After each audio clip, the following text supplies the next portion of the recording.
Hello, hello, hello. How are you guys this morning? We got a few things. Quite a few things. Let's go ahead, bring up Discord real quick. Never get tired of that. Also, we do have some trade research, some outlooks I'll be going over in the stream today. But if you want a quick roundup of everything, feel free to check this out.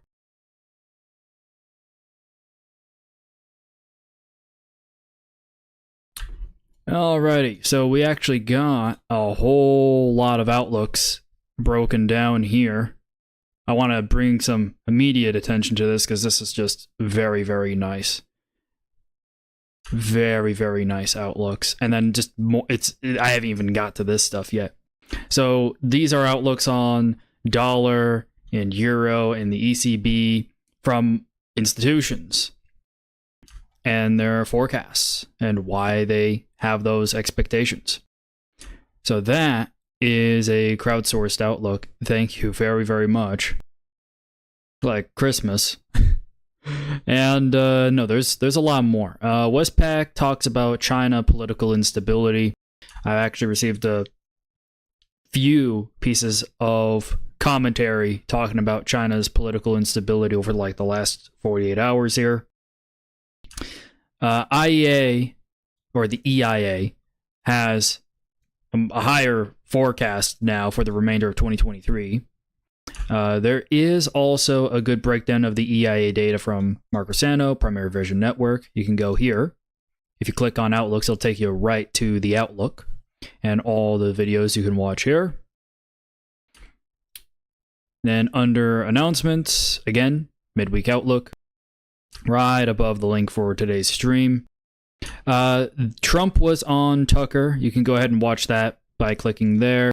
Prigozhin's plane was shot down. People are saying that he died in the plane crash.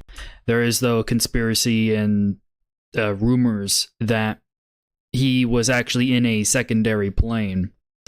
So right now that's just where everybody is, and nobody knows if Prigozhin, you know, there are reports confirming, quote unquote, that he's dead, and then there are reports saying no, that's propaganda. So it's just like, okay, this is a scenario where you gotta walk away for like 24, 48 hours until maybe, let's say, the Russian government actually comes out and says, yeah, he's actually dead, or whatever, you know, they restrained him or whatever in the second plane. I actually did, from Reuters, get a little bit of information about the plane itself.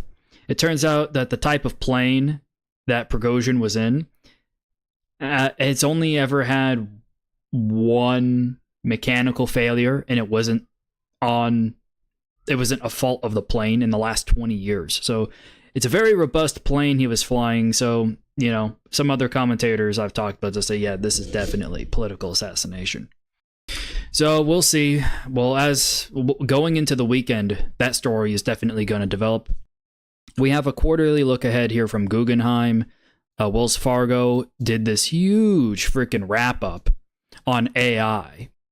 If you are interested in AI at all, actually, because of what's happened with NVIDIA today, if you want to know why NVIDIA is, you know, doing so well, a lot of the reason why people have, you know, been buying NVIDIA and buying NVIDIA's products come from the economic scenarios, from the businesses that can be helped, expanded, grown even faster with less people, less costs. And this report kind of goes into it, the economic impact of AI. So it's definitely worth a read, especially if you're going to be in the tech space. Worth reading that one. We got some more information. I'm staying up to date on the UAW strike. So you can see here, for an in-depth look at the UAW strike, I found 3 articles from someone actually at the Federal Reserve Bank of Chicago And if you go here to the central banks tab, you'll see these 3 articles, and it's an entire breakdown of the history of how the UAW does their negotiations and where both sides currently are. And right now going into, I think today, if I recall, if I just go back to announcements and check out, let's see here, this link, yeah. The final UAW vote will be held today. And I go to geopolitics, and there's a video right there covering it. Oh yeah, one other thing, another headline of the video. I should just probably go to the research tab and pull it out. Here's the video itself. As the 5 BRICS countries, we have reached agreement on the guiding principles, standards, criteria, and procedures of the BRICS expansion process, which has been in discussion for quite a while. We have consensus on the first phase of this expansion process, and other phases will follow. We have decided to invite the Argentine Republic, the Arab Republic of Egypt, the Federal Democratic Republic of Ethiopia, the Islamic Republic of Iran, the Kingdom of Saudi Arabia, and the United Arab Emirates to become full members of BRICS. The membership will take effect from the 1st of January 2024. Yep, so 1st of January 2024. The UAE, Saudis, Iran, Egypt, Ethiopia, Argentina, they're going to be members of BRICS. And then this is the video on the UAW strike. Top story I don't know if I should just play this right now. We got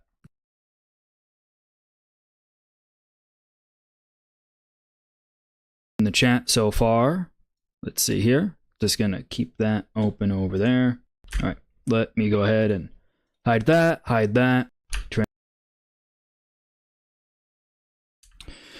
Okey-doke. Let's see.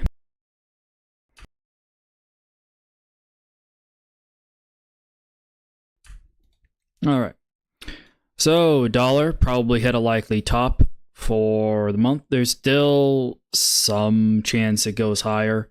There is still some, but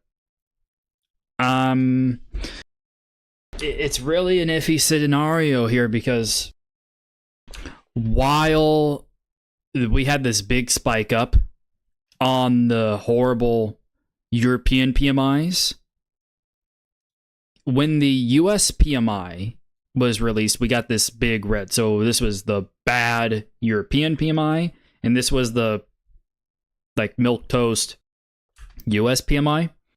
And as this was coming down, and as I was looking at my USD CAD trade give back all of its gains, I was like, oh, I got these great longs here. It's like, crap. So I had to get out of these things here, around here. And while that might have sucked, you know what? You can't always... It's just a much better thing to stick to your guns. Because I was anticipating, when those US PMIs came out yesterday, they weren't as bad as the European PMIs. So I was anticipating just slight continuation, but no, apparently not. Even with NVIDIA coming out today, and NVIDIA is opening like, yeah, look at that. It's opening $40. It's opening $40 all the way up here. Isn't that just insane? At 509. This is going to be crazy. But they had a huge beat on earnings. Check that out. Surprised by 30%. Earnings estimate was $2 and came out at 2.7. And they beat their revenue by like $2.4 billion. It was insane.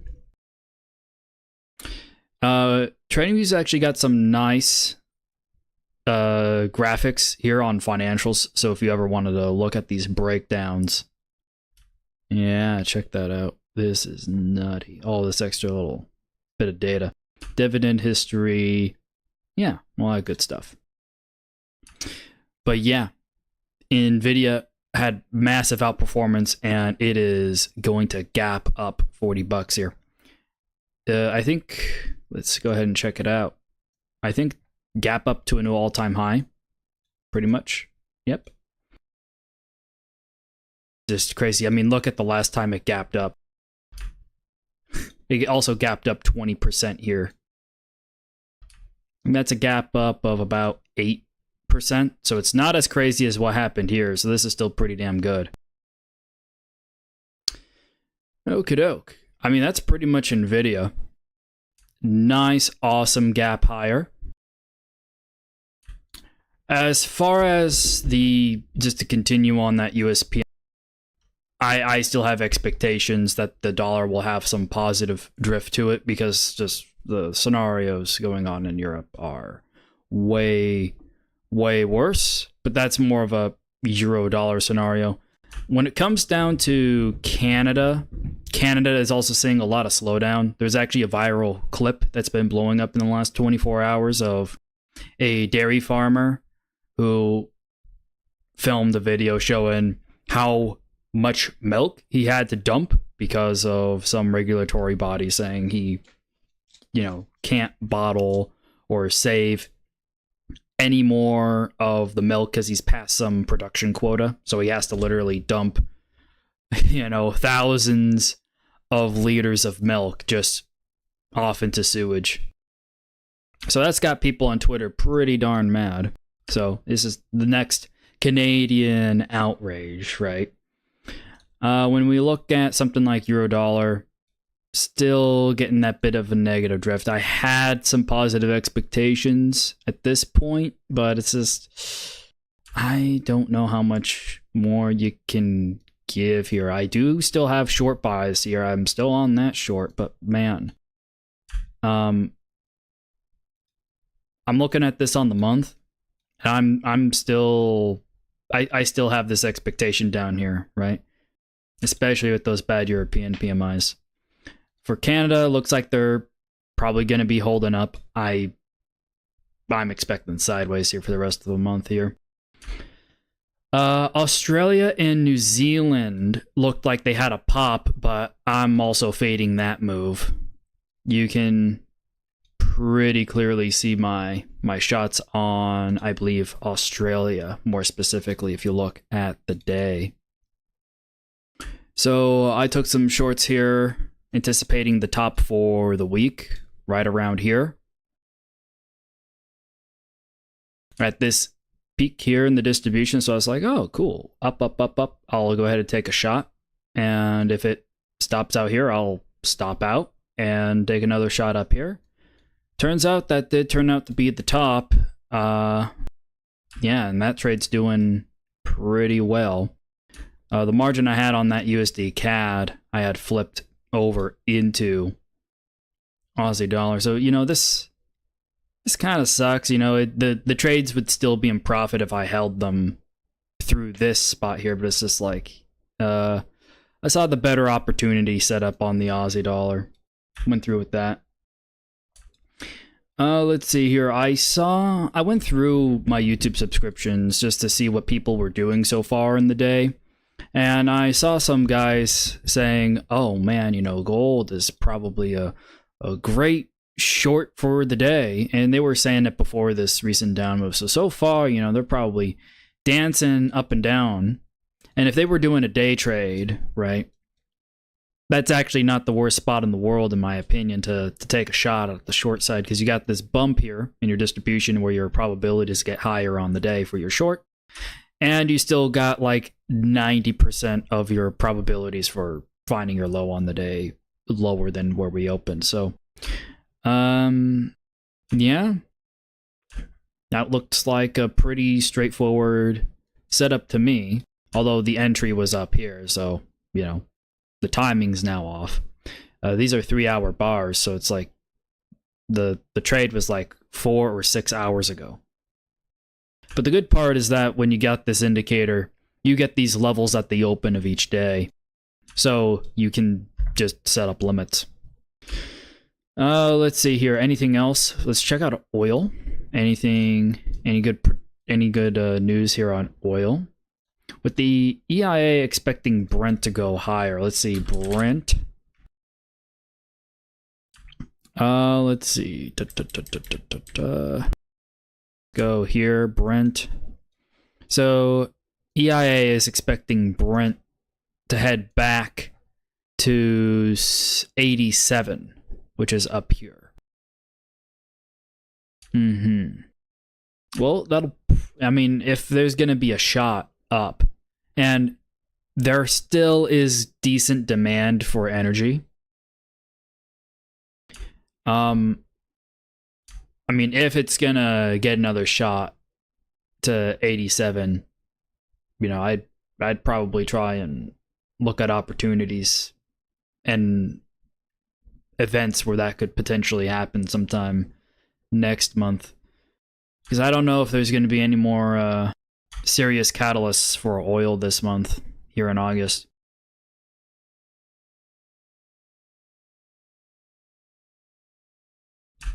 Let's see. Anything else? We got TLT. TLT had a nice shoot up yesterday. ZB. Oh, that was... Oh, did I actually get that call? Oh, wow. Did I call that or did I call that? Sheesh. Wow. Yeah, that was 5 days ago on the 19th. Today's the 24th. Damn. And look, it just nicked the top at the peak in your distribution right here. And there's a peak in your distribution right there for your low. Cool. Anything else? How about Bitcoin? Doing a whole lot of nothing. Yep, whole lot of nothing on the Bitcoin. I had a spike here for like $500, but that doesn't really save it. That doesn't really save it here. If consumer discretionary income goes down, it's fair to say maybe Bitcoin will continue going down, because the people who are still hodling are, you know, if they see Bitcoin has the potential to go down another $5,000 if it goes to like risks of it actually going down to 20 or 18 or something like that, people will dump. That's always kind of been the scenario. Let's see here. Anything else? USD CNH has been in discussions on a lot of outlooks, specifically because, well, this is all China weakness on the upside, and this is some China relief coming in here. You can actually see on these particularly larger bars, this is when China does some sort of economic stimulus. So they did a considerable stimulus on this day, a tiny stimulus on this day, and, well, they didn't do quite enough. They probably would have ended up down here, right? But nah. Poor China. They're starting to pare back the game. Not great for China. Not great for China. Let's see.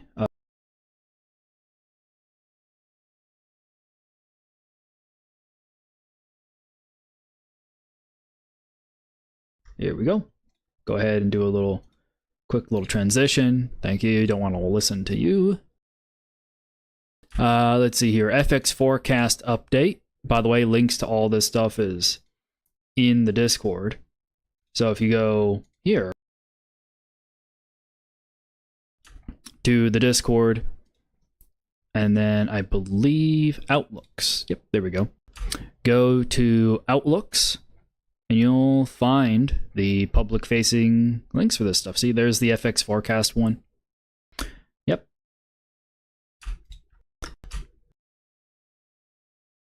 So let's see what Danske Bank has to say here. A comeback for the US dollar. FYI, Danske Bank has a particularly bearish euro bias, so I'm just going to be interpreting, giving you that as a little heads up here. Yeah, see, we maintain our strategic case for a lower euro dollar. Okay. We'll find out what their target is on the downside for euro dollar. The broad risk-off sentiment, U.S. growth outperformance, and rising U.S. real yields have broadly benefited the U.S. dollar in August, with euro dollar now trading around the 109 mark, well, now the 1085. So, yeah, looks like their proposal is coming through here. You can actually see their forecast on, like, the red is the consensus. This line here is their expectation. Yeah, so 3 months, they're expecting 107, 6 months, 106, 12 months, 103. Whenever I read these out, I've been reading them for so long, for the few years, these 12-month projections, these 12-month targets, under sufficient amounts of volatility, you hit these 12-month targets like in 2 or 3 months sometimes. Like, the crazy amounts of volatility can quickly get you to these 12-month targets. So whenever I am looking at these outlooks and I see 12-month targets, I might put out the 6 and the 12-month. I'll ignore these short-term ones. What I want to know is, when are we hitting these institutions' expectations for 12 months and 6 months over the course of like a 1 to 2, 4 to 8 week time horizon? Let's see. Yeah. So what are the risks? Their forecast. In general, any cyclical tailwinds are risks to our forecast. One of the biggest risks related to our forecast is the turnaround of the manufacturing industry in Europe. But the PMIs just came out, and those aren't any good. Those aren't any better. They're actually worse. So, yeah, sure, it's a risk if those actually turn around, but that doesn't seem totally plausible here. So, Euro, Swedish krona, Norwegian, Danish, Euro pound. I mean, I'm just skipping the Scandies here if you guys want to read those, because you got, if you're trading those, actually, probably worth reading that. Let's see. Euro pound forecast. The past month, Euro pound has continued to move lower, now trading around the mid 85-cent range. We attribute the move lower to rates markets. Gotcha. We highlight that whether the aggressive Bank of England market pricing will subside or inflation continues to surprise, we see it as headwinds for a Great British Pound. We do not see the global investment environment nor the relative growth outlook to create significant divergence between euro and pound. We thus expect the cross to move back to the 87-88 cent range over the coming 12. All right, real quick, let's go ahead, check out the euro pound.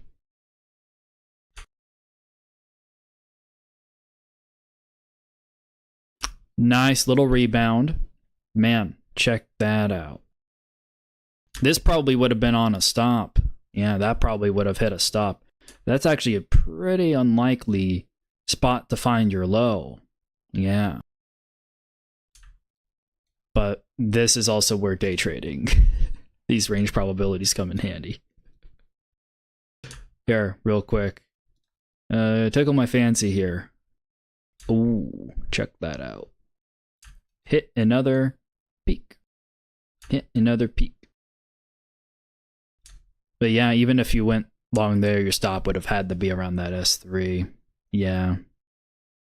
It would have had to be kind of on the far side here. If you got in on longs on that, snap down lower. Okay, let's check it out for the week here. So they're looking at 88, which is like 87, 88 is like way up here. So let's actually bring this out for the month. It probably topped out here for the month at that spot. You can see like that's a pretty big density in your probabilities here. Oh, and check out that for the month. There's your peak on the month. There's your for your top. There's your peak on the month for the low. How about you guys? That looks pretty straightforward to me. So how about this? Where do we usually close for the month? Yeah, let's set this to like a 5K look back. Probably a lower drift down. So I'll go ahead and pop that one in as a forecast. My expectation here. Either this or something like that, but I would more or less anticipate this just due to some weaker euro stuff coming in for maybe the end of the month. And then as you get into September, going back to something like this, right? Something along those lines.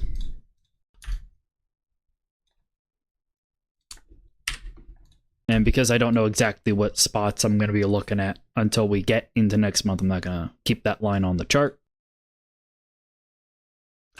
Let's see.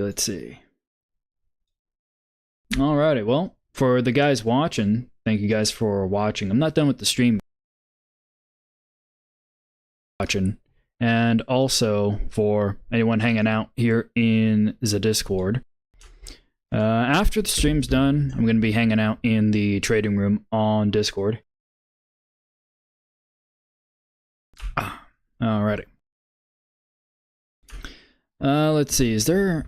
I guess I should ask if anyone watching wants me to cover any specific charts. I know James is going to want me to do Euro NZD, so I'm just going to bring that up preemptively here.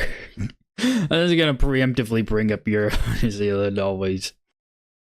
Let's see here. So, man, it did fall. Oh my god, it fell like 300 pips, dude. 300 pips in like the last 2 days, and then it's bounced 100 here.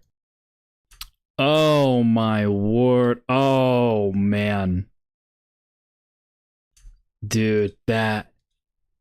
And look, it peaked out there and it hit that. Oh my god, dude, that just looks easy. It looks so easy. I mean, you'd probably put your stop right above that R2 pivot where your probabilities start to get a little on the thinner side before you start reaching that peak so you don't hold the drawdown. So yeah, you probably would have got hit on that one.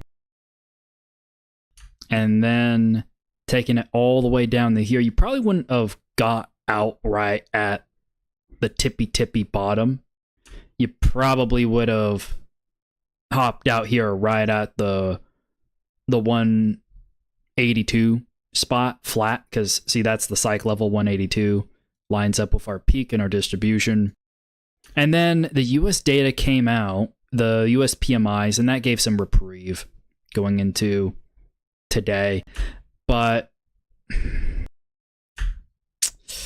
I don't know. I'd like to see how the PMIs look in New Zealand, because obviously, I mean, just Europe just got hit so hard by those PMIs yesterday, dude.